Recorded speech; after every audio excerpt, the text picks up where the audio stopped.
অষ্টম শ্রেণীর প্রিয় শিক্ষার্থীবৃন্দ এবং সম্মানিত অভিভাবকবৃন্দ, সবাইকে যার যার ধর্মীয় রীতি অনুযায়ী জানাচ্ছি সালাম এবং শুভেচ্ছা। নারী কবিতার দ্বিতীয় পর্ব নিয়ে উপস্থিত হয়েছে আমি আলমগীর হোসেন। আজ আমরা কবিতাটি থেকে জ্ঞানমূলক প্রশ্ন এবং এর পাঠ পরিচিতি থেকে, লেখক পরিচিতি থেকে আমরা বেশ কিছু আলোচনা করব। তো চলুন শুরু করা। জ্ঞানমূলক প্রশ্নের মধ্যে আমরা বেশ কিছু প্রশ্ন আমরা পড়ে নিই, চলো একসাথে। কারা হৃদয় উপাড়ি দিল? মাতারা। সিথির সিঁদুর দিল বলতে বোঝানো হয়েছে বিধবা হওয়া বা স্বামীর মৃত্যু। কোন যুগ বাসী হয়েছে?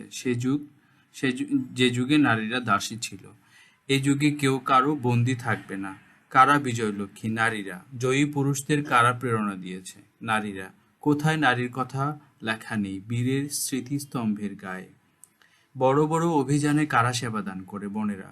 নারী সিঁদুর বিসর্জনের ইতিহাস কোথায় লেখা নেই? ইতিহাসে। পাপ তাপ বেদনা সৃষ্টিতে নারীর অবদান অর্ধেক। বিশ্ব কল্যাণকর কিভাবে হয়েছে? নারী পুরুষের সম্মিলিত চেষ্টায়। কার দৃষ্টিতে নারী পুরুষের ভেদাভেদ নেই? কবির দৃষ্টিতে। কত সালে বাঙালি পল্টন ভেঙে দেওয়া হয়? 1919 সালে। কাজী নজরুল ইসলাম কত বছর বয়সে কঠিন রোগে আক্রান্ত হন? 43 বছর বয়সে। ডঙ্কা অর্থ জয় ঢাক। নারী কবিতায় কোন চেতনার বহিঃপ্রকাশ ঘটেছে? সাম্যবাদ। কবির বিদ্রোহী কবিতাটি কোন পত্রিকায় ছাপা হয়েছিল? বিজলি নামক একটি সাপ্তাহিক পত্রিকায়। কাজী নজরুল ইসলামের রচনাবলী কিসের উত্তম দৃষ্টান্ত? অসাম্প্রদায়িক চেতনার। বর্তমান যুগের ধর্ম কি? সাম্য। পীড়ন করিলে সে পীড়ন এসে পীড়া দেবে তোমাকেই। এ কিসের ধর্ম? যুগের ধর্ম। কাজী নজরুল ইসলাম কোন ধরনের শব্দের ব্যবহারে সার্থকতা দেখিয়েছেন? আরবি এবং ফার্সি। নিজের রচিত কারাগারে কে ভুগে মরবে? পুরুষ। কবি কিসের ডঙ্কা বেজে ওঠার কথা বলেছেন? পুরুষ শাসনের অবসান। কবিতার শেষে কবি কি আশা ব্যক্ত করেছেন? কোনো নারী আর বন্দী থাকবে না। ডঙ্কা বেজে উঠেছে কেন? সাম্যের যুগ বলে। সে যুগে পুরুষরা কেমন ছিল? মুক্ত বা স্বাধীন। পুরুষরা দাস ছিল না কেন? পুরুষ শাসিত সমাজ ছিল বলে। বাসি কবিতায় কি অর্থে ব্যবহৃত হয়েছে? সময় গত হওয়া বা সময় চলে যাওয়া, অপ্রযোজ্য হওয়া। এবং কি একা জয়ী হয়নি? তরবারি। নারী কোথায় সিঁদুর দিল? রণে বা যুদ্ধে। কাজী নজরুল ইসলামের দৃষ্টিতে নারী পুরুষের মধ্যে বিরাজমান ভেদাভেদ। রণ বলতে কি বোঝায়? যুদ্ধ। পাপ তাপ বেদনা অশ্রুবাড়ি কোথায় এলো? বিশ্বে। হৃদয় উপারি কথাটি নারী কবিতায় কোন অর্থে ব্যবহৃত হয়েছে? বুক ভরা মমতা। কবি বর্তমান যুগকে মানুষের যুগ বলেছেন কেন? এই যুগে প্রত্যেক মানুষ সমান বলে। চিরকল্যাণকর বলতে বোঝানো হয়েছে বিশ্বজনের জন্য হিতকর বস্তুকে বোঝানো হয়েছে, অর্থাৎ সারা বিশ্বের সব মানুষের জন্যই কল্যাণকর, সকল সময়ের জন্যই বা সব সময়ের জন্যই সেটা ভালো বা কল্যাণকর। কবি সাহিত্য সাধনায় ছেদ ঘটে বা বাধা আসে এই জরা রোগে আক্রান্ত হওয়ার কারণে, আমরা যেটাকে প্যারালাইসিস বলি, সেই রোগে আক্রান্ত হওয়ার কারণে। এটি কবিতায় বলা হচ্ছে কঠিন রোগে, বইতে বলা হয়েছে কঠিন রোগ হিসেবে। নারীর প্রতি সহানুভূতিশীল হতে হবে কেন? নারীর অবদান পুরুষের চেয়ে কম নয় বলে। কি রূপে নারীর প্রেরণা ও শক্তি দেয়? বিজয়লক্ষ্মী রূপে। বিজলি কোন ধরনের পত্রিকা? সাপ্তাহিক। কবি কবে মৃত্যুবরণ করেন? 29/8/1976, অর্থাৎ আগস্ট মাসে 29 তারিখে কবি মৃত্যুবরণ করেন 1976 সালে। জগতের বড় বড় অভিযান মহীয়ান হয়েছে মাতা ভগ্নী ও বধূদের, মা বোন এবং স্ত্রীদের অবদানে।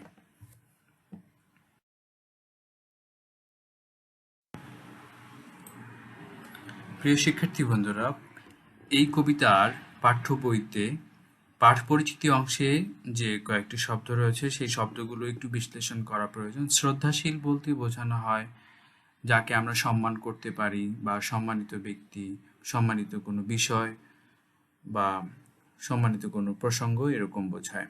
সভ্যতা হচ্ছে সিভিলাইজেশন, ইংরেজিতে সিভিলাইজেশন বলে, বা কোনো মানব গোষ্ঠীর যে সামাজিক অগ্রগতি, দিনের পর দিন যেভাবে মানুষ উন্নতি লাভ করে, সেটি হচ্ছে সভ্যতা। মানব সভ্যতা হচ্ছে মানুষের বিকাশের যে ইতিহাস এবং যে প্রমাণ, এটি হচ্ছে মানব সভ্যতা।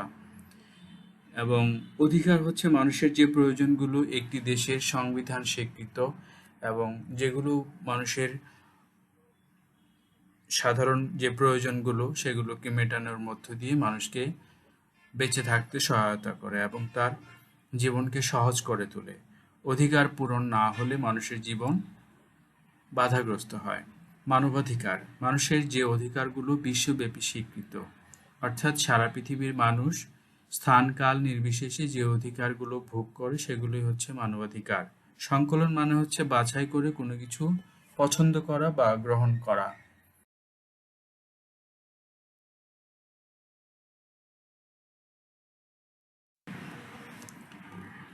সাম্যবাদ ইংরেজিতে একে বলে ইকুইটি। সাম্য মানব সমাজে খুবই গুরুত্বপূর্ণ। সাম্য ছাড়া সমাজ পঙ্গুত্ব বরণ করে। মানুষের জীবন সুন্দর করে তোলার জন্য ও বিশ্বে কল্যাণ প্রতিষ্ঠার জন্য সাম্যের বা সমান অধিকারের গুরুত্ব অপরিসীম। লিঙ্গ পরিচয় ভেদে বৈষম্য করা উচিত নয়। মানুষ সবাই সমান। নারী পুরুষের মধ্যে অধিকার ভোগের ক্ষেত্রে সমান অধিকার বা যা প্রাপ্য বা প্রয়োজনীয় তা ভোগের নামই সাম্য। সাম্য অর্থ সমান চিন্তা, সমতা। নারী ও পুরুষ অধিকার ভোগের ক্ষেত্রে কোনো বাধা না পেলে তাদের জীবন সুন্দরভাবে বিকশিত হয়। ভেদাভেদ হচ্ছে পার্থক্য করা বা আলাদা করা, বৈষম্য প্রদর্শন করা। পুরুষতন্ত্র নারীকে দমন নির্যাতনের মাধ্যমে পুরুষের আধিপত্যপূর্ণ সমাজই পুরুষতন্ত্র। সমান অবদান সমান চেষ্টা, নারী ও পুরুষের যৌথ প্রচেষ্টাতেই পৃথিবী বিকশিত হয়েছে। কারো একার পক্ষে কোনো নারী বা পুরুষ কিছুই করতে পারবে না। ত্যাগ কষ্ট করা, কষ্ট স্বীকার করা, দুঃখকে মেনে নেওয়া এবং ছাড় দেওয়া। দাসপ্রথা দাসপ্রথা ইংরেজিতে একে বলে স্লেভারি। মানুষ কেনাবেচার প্রাচীন পদ্ধতি। মানুষকে জোর করে বন্দি করে রাখার প্রাচীন সংস্কৃতি, যা বর্তমান যুগে তেমন নেই। সমবিকাশ যার যার অধিকার ও মানবাধিকার প্রয়োজন মতো ভোগ করা। নারীর অবদান একটি জাতি, দেশ, সমাজ কেবল পুরুষের দ্বারা সার্থকতা লাভ করতে পারে না। নারী পুরুষের অবদানেই একটি জাতি, দেশ ও বিশ্ব সুন্দর হয়ে ওঠে। কিছু মানুষ আছে যারা পশুর মতো মানসিকতার, তারা নারীকে কষ্ট দিতে চায়। নারীর প্রতি অবহেলা ও বৈষম্য নয়, প্রয়োজন সুযোগ সৃষ্টি করে দেওয়া। নারীর প্রতি যত যত্নশীল হবেন ততই পরিবার, সমাজ, রাষ্ট্র ও বিশ্ব সুন্দর হয়ে উঠবে। নারীর প্রতি বৈষম্য প্রদর্শন সমাজকে অন্ধকারাচ্ছন্ন করে তোলে। নারী পুরুষ উভয়ের বিকাশের মাধ্যমে কল্যাণ নিশ্চিত হয় শতভাগ। শিক্ষার্থীবৃন্দ, এ পর্যায়ে আমরা কবিতা থেকে প্রাপ্ত শব্দগুলোর অর্থ জানার চেষ্টা করব। সাম্যের গান সমান অধিকারের কথা বা নারী পুরুষের বৈষম্যহীনতার কথা। সাম্য নারী পুরুষের ব্যক্তিগত বা সমান অধিকার, মানবাধিকারের ঘোষণা। চক্ষে চক্ষুতে বা চোখেতে বা দৃষ্টিভঙ্গিতে, নজরে বা মানসিকতায়। মহান সৃষ্টি প্রশংসনীয় কাজ, আবিষ্কার বা ভালো কিছু করা। চিরকালীন বা সবসময়। অর্ধেক, দুই ভাগের এক ভাগ বা আধা। নর হচ্ছে পুরুষ মানুষ। পাপ তাপ হচ্ছে দুঃখ, দুর্দশা, কষ্ট, যন্ত্রণা, পরিতাপ, অনুশোচনা ইত্যাদি। বেদনা হচ্ছে দুঃখ, কষ্ট, যন্ত্রণা, পরিতাপ ইত্যাদি। অশ্রুবাড়ি চোখের পানি, কান্না, শোক ইত্যাদি। জগৎ হচ্ছে পৃথিবী, দুনিয়া, বিশ্ব ইত্যাদি। অভিযান কোনো স্থানকে জয় করার উদ্দেশ্যে যাত্রা। মহীয়ান হচ্ছে গর্বিত, প্রশংসনীয়। রণে যুদ্ধে, সংগ্রামে। ইতিহাস পুরনো সময়ের কথা। সিথি মাথার মধ্যভাগ যেখানে চুল দুই ভাগে বিভক্ত হয়ে একটি রেখা সৃষ্টি করে। কপাল আর সিথির সংযোগস্থলে সিঁদুর পরানো হয় বা লাগানো হয়। মাতা মা, জননী। হৃদয় হচ্ছে অন্তর, মন, আত্মা ইত্যাদি।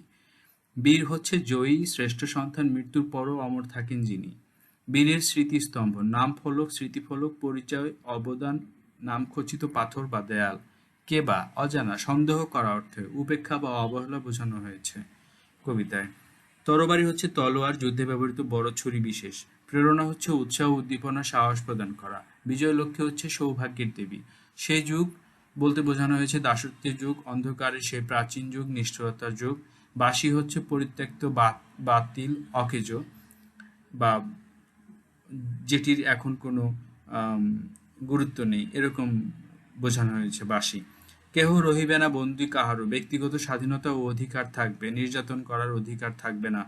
ডঙ্কা হচ্ছে এক ধরনের সতর্ক সংকেত। বিজয়ে যে বাদ্যযন্ত্র বাজানো হয়, জয়ঢাক। পরযুগে কিছুদিন পরে, পরকালে বা মৃত্যু পরবর্তী জীবনে। আপনারই রচা, নিজের তৈরি করা বা নিজের সৃষ্টি করা, নিজের বানানো কারাগার বোঝানো হয়েছে। মরিবে ভোগে শাস্তি ভোগ করতে হবে, দুজখে নিক্ষিপ্ত হবে, যন্ত্রণা কষ্ট পেতে থাকবে বা কর্মফল ভোগ করতে থাকবে। যোগের ধর্ম, এটি নিয়ম বা এটি সত্য বা এটি বাস্তব, এই অর্থে বোঝানো হয়েছে। পীড়ন, যন্ত্রণা কষ্ট দুঃখ বেদনা দেওয়া, এবং পীড়াও হচ্ছে যন্ত্রণা দুঃখ কষ্ট বেদনা। শিক্ষার্থী বন্ধুরা, এ পর্যায়ে আমরা লেখক পরিচিতি থেকে বেশ কিছু শব্দার্থ জানার চেষ্টা করব। খ্রিস্টাব্দ হচ্ছে ইংরেজি সাল, জ্যৈষ্ঠ হচ্ছে একটি বাংলা মাসের নাম, বর্ধমান হচ্ছে ভারতের পশ্চিমবঙ্গের একটি জেলার নাম, আসানসোল একটি মহকুমার নাম। মহকুমা হচ্ছে আহ, কয়েকটি জেলা মিলে একটি মহকুমা গঠিত হতো ইংরেজ আমলে। প্রথম মহাযুদ্ধ, প্রথম বিশ্বযুদ্ধ 1914 থেকে 1918 সাল পর্যন্ত পৃথিবীতে দুটি পক্ষের মধ্যে যে যুদ্ধ হয় সেটি। বাঙালি পল্টন হচ্ছে বিশ্বযুদ্ধে এই উপমহাদেশ ব্রিটেনের অধীনে থাকায় বা ইংরেজদের অধীনে থাকায় ইংরেজদের পক্ষেই এই উপমহাদেশের মানুষকে যুদ্ধে অংশগ্রহণ করতে হয়। বাঙালি সৈন্যদের যে দলগুলো বা ব্যবস্থাপনা ছিল তা বেঙ্গল প্লাটুন বা বাঙালি পল্টন নামে পরিচিত ছিল। কলকাতা বর্তমান ভারতের পশ্চিমবঙ্গ রাজ্যের রাজধানী। বাংলা ভাষাভাষী এই অঞ্চল ব্রিটিশ আমলে খুবই গুরুত্বপূর্ণ ছিল। সাহিত্য মানব মনের ভাবনা প্রকাশের মাধ্যম। সাহিত্য চর্চা সাহিত্যের মাধ্যমে আদর্শ চর্চা করা। আত্মনিয়োগ মনোযোগ দেওয়া, নিজেকে নিবেদিত করা। সাপ্তাহিক বিজলি প্রতি সপ্তাহে প্রকাশিত একটি পত্রিকা। পরাধীনতা স্বাধীনতাহীনতা, বন্দিদশা, বেদনাদায়ক পরিবেশ। শোষণ সম্পদ পাচার করা, জনগণের কাছ থেকে অতিরিক্ত কর অনৈতিক উদ্দেশ্যে আদায় করা। রচনাবলী হচ্ছে সব লেখা বা সব গ্রন্থ। অসাম্প্রদায়িক হচ্ছে যিনি সব ধর্মের মানুষকে শ্রদ্ধা করেন। সাম্যবাদী সবার অধিকার, মানবাধিকারের প্রতি সচেতন যিনি। চেতনা ভিত্তিক বিশ্বাস আদর্শের মাধ্যমে বোঝানো হয়। শ্যামাসঙ্গীত হচ্ছে হিন্দু ধর্মের সাথে সম্পর্কিত এক ধরনের গান। গজল হচ্ছে ইসলামী গান বা আবৃত্তি। কঠিন রোগে আক্রান্ত মানে পক্ষাঘাত বা প্যারালাইসিস রোগে আক্রান্ত হওয়া। ছেদ ঘটা বা ছেদ পড়া হচ্ছে বাধাপ্রাপ্ত হওয়া। নাগরিকত্ব হচ্ছে একটি দেশের বৈধ নাগরিক বা অধিবাসী হিসেবে স্বীকৃতি। জাতীয় কবি হচ্ছে একটি দেশের প্রধান বা শ্রেষ্ঠ কবি। অগ্নিবীণা হচ্ছে আগুনের মতো যে বীণা। বীণা এক ধরনের তারযুক্ত বাদ্যযন্ত্র। সর্বহারা হচ্ছে নিঃস্ব বা বিত্তহীন বা অতি দরিদ্র বা অভাবী লোক। সিন্ধু হিন্দোল হচ্ছে সমুদ্র বা সাগরের ঢেউ। চক্রবাক হচ্ছে এক ধরনের লম্বা ঠোঁট বিশিষ্ট জলচর পাখি। মৃত্যুক্ষুধা হচ্ছে মৃত্যুরূপ ক্ষুধা। কুহেলিকা হচ্ছে কুয়াশা বা বিপদ। ব্যথার দান হচ্ছে কষ্টের অর্জন। রিক্তের বেদন হচ্ছে নিঃস্ব মানুষের কষ্ট। শিউলিমালা হচ্ছে শিউলি ফুলের মালা। যুগবাণী হচ্ছে যুগ বা সময়ের বা বর্তমানের কথা। রুদ্রমঙ্গল হচ্ছে দেবতা শিবের আহ, গুণ বোঝানো হয়। রুদ্র বলতে বোঝানো হয় দেবতা শিবকে, এবং মঙ্গল মানে কল্যাণ, অর্থাৎ এই শিবের যে কল্যাণময়ী রূপ সেটি বোঝানো হয়েছে। উজ্জ্বল হচ্ছে আলোকিত, ঝকঝকে, চকচকে। দৃষ্টান্ত হচ্ছে উদাহরণ। প্রিয় শিক্ষার্থী বন্ধুরা, তোমাদের যদি কোনো প্রশ্ন থেকে থাকে বা কোনো সমস্যা থেকে থাকে, তোমরা আহ, আমার ইউটিউব চ্যানেলে সহজ বাংলা নামে চ্যানেলে, সেখান থেকে তোমরা প্রশ্ন উত্তর জিজ্ঞেস করতে পারবে এবং মন্তব্য করতে পারবে। সবাইকে ধন্যবাদ জানিয়ে আজ এখানে শেষ করছি।